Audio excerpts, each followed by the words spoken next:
আরে তোমরা যেরকম করছো পিছনে দেখো এটা কি? বাপরে বাপ, কত বড় একটা ভূত এসে পড়েছে। এখন আমি কি করব?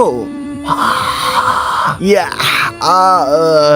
সবটিকে আজকে মেরে ফেলবো। সবাই আমার সাথে বেয়াদবি করেছে। আর ইয়া তার আগে বন্ধু, আজকে তোমাদেরকে একটা ম্যাজিক দেখাবো। ম্যাজিকটিকে করার জন্য প্রথমে ভিডিওতে লাইক করো, এরপরে আপনার সুন্দর হাত দিয়ে চ্যানেলটাকে সাবস্ক্রাইব করো, তারপরে রিমিক্স অপশনে যাওয়ার পরে এখানে ক্লিক করার পরে ম্যাজিক হয়ে যাবে। এই মাগি, তোকে আমি মেরে ফেলবো। Bye, like, subscribe.